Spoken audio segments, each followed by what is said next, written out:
Just after midnight, disaster hits Houston. A powerful rainstorm stalls over the city. Within hours, over 12 inches of rain pour down. Streets vanish under fast-moving water. Cars are lifted and carried away. Homes are surrounded and then swallowed. Entire neighborhoods are underwater. In the eastern parts of the city, water rises with terrifying speed. Families wake up to find their homes flooding. Some climb to second floors or rooftops to escape. Electricity cuts off. Power lines fall. Sirens echo across the city as emergency alerts go out. By 2 a.m., major roadways are gone beneath the water. Bayous and creeks overflow. Drainage systems fail. Flash flooding spreads from block to block. Emergency response teams begin rushing to flooded areas. But the water is moving too fast. Darkness makes rescue operations harder. Hundreds of people are trapped with no way out. By morning, Houston is a city in crisis. The skyline rises above a flood zone. Boats move through streets that were highways just hours ago. The rainfall is still heavy, and water levels are climbing. This is one of the worst flood events in recent memory. The danger is growing, and it is not stopping yet. By 6:30 a.m., Houston is in a state of emergency. Mayor John Whitmire signs the official declaration as city officials scramble to respond. The National Weather Service issues multiple flash flood warnings across Harris County and surrounding areas. Rain continues to fall. Water levels keep rising. Roads are turning into rivers. Emergency sirens echo through neighborhoods. Evacuation orders are sent to residents in East Houston, where floodwaters are rising the fastest. Police and fire departments deploy boats and high-water vehicles. Swiftwater rescue teams are called in from nearby cities. Downtown, shelters open quickly. School buildings and community centers are converted into safe zones. Volunteers begin arriving to assist with food and supplies. City buses are used to transport people out of danger zones. Across the city, crews are moving fast. Emergency workers brave deep water, strong currents, and debris. Helicopters fly overhead, scanning for stranded residents. Boats begin moving into flooded streets where cars and homes are completely submerged. First responders face overwhelming conditions, but the rescue mission has begun. Every minute matters. The goal is clear: save as many lives as possible before the next wave of flooding arrives. Houston is now in full crisis mode. Flooding spreads fast across Houston, hitting different parts of the city with devastating force. In East Houston, entire neighborhoods are underwater. Streets in the Magnolia Park and Denver Harbor areas are submerged in over 5 feet of water. Homes are flooded to the rooftops. Rescue teams focus their efforts here first. In Kingwood, the San Jacinto River surges. Past its banks, backyards become lakes. Entire subdivisions are cut off. Roads leading in and out are impassable. Boats are the only way to reach many homes. In southwest Houston, areas like Meyerland and Bel Air are once again underwater. These neighborhoods, already known for previous floods, are now facing another major disaster. Cars float in driveways. Basements and first floors are filled with muddy water. Downtown Houston also faces chaos. Underpasses are flooded. Sections of I-45 and US 59 are completely shut down. The central business district slows to a halt. Water pushes into underground garages and threatens large office buildings. In the western part of the city, Katy and Cypress are seeing rapid rises in flood levels. Bayous are overflowing, forcing last-minute evacuations.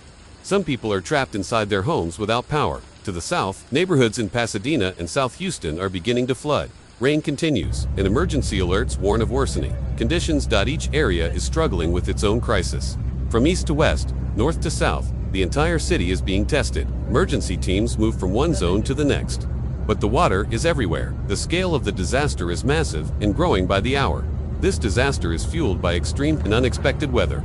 A slow-moving storm system stalls over southeastern Texas, locking itself above the Houston area. Moisture from the Gulf of Mexico feeds it nonstop. As the system sits in place, it releases an unbroken stream of rain, heavy, intense, and dangerous. In just 12 hours, some parts of Houston receive over 13 inches of rainfall. That's more than the monthly average in a single night. The city's bayous and drainage systems are pushed past their limits. Buffalo Bayou, Brays Bayou, and White Oak Bayou all begin to flood. The ground is already soaked from earlier storms. Now, the new rainfall has nowhere to go. Weather experts compare this setup to past disasters. The National Weather Service says it's not a hurricane, but the rainfall totals are just as extreme. They call it a training effect, where rain bands keep moving over the same area again and again. The storm's path, the warm Gulf, air, and the already saturated land create the perfect setup for flash flooding.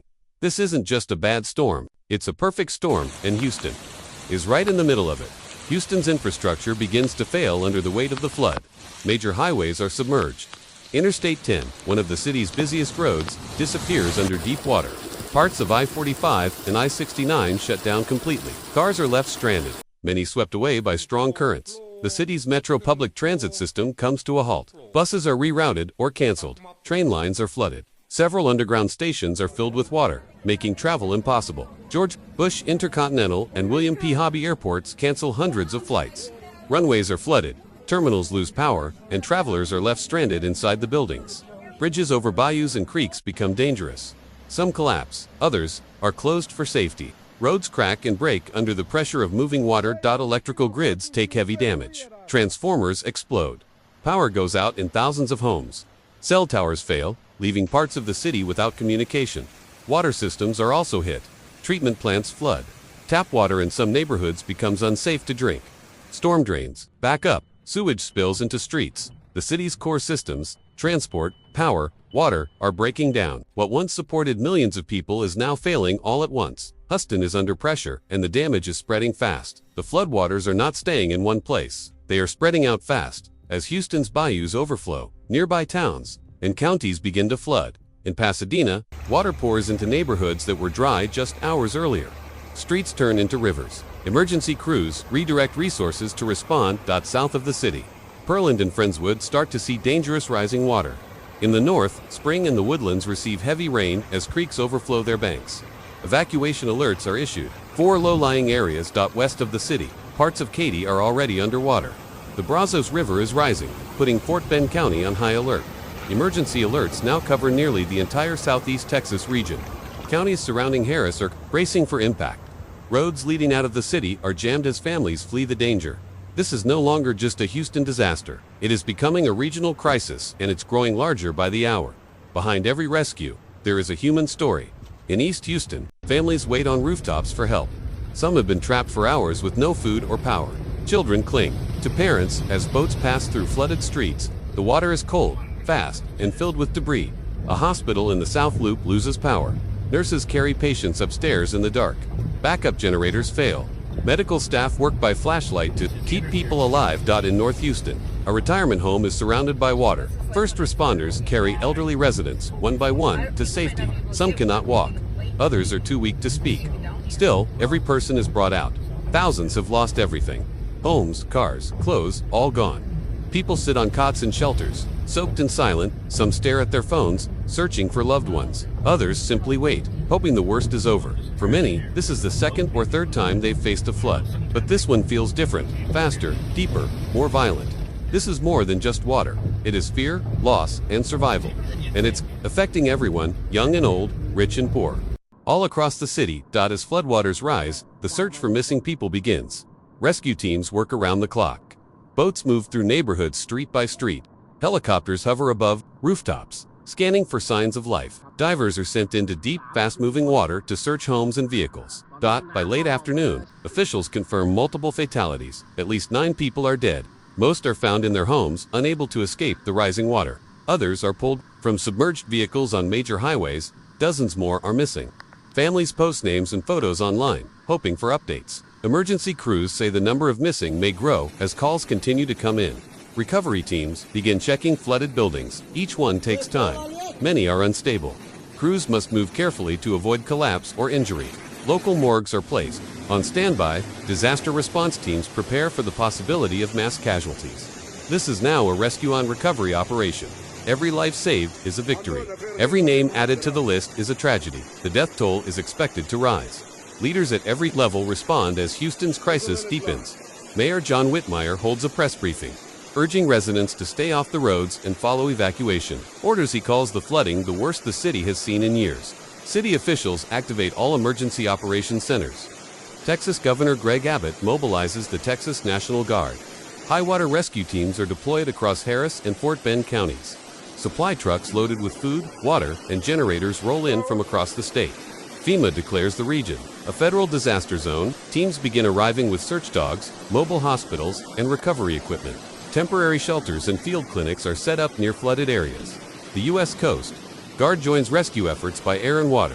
Dozens of helicopters sweep the city, assisting local agencies. Coordination is constant.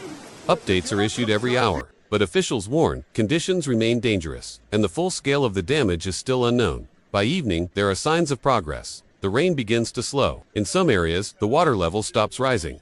Crews make it into previously unreachable neighborhoods. Dozens of people are rescued from attics and rooftops. Power is restored to parts of central Houston. Shelters report safe arrivals. Relief groups begin handing out food, dry clothes, and blankets. Emergency alerts are still active, but weather forecasts suggest the heaviest rainfall may be over. It's not recovery yet, but it's a moment of relief. For the first time in hours, there is a sense that Houston may begin to take control. Houston now stands in the aftermath of one of its most devastating floods in recent memory. The water may begin to recede, but the damage is done. Homes are lost, lives are changed, streets are broken.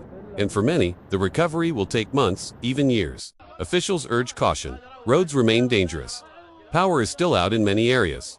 The threat is not fully gone. Flash flooding could return if rain picks up again.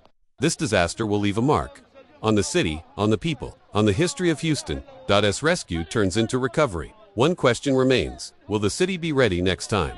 Thank you for watching. Stay safe. Stay alert. See you in the next video.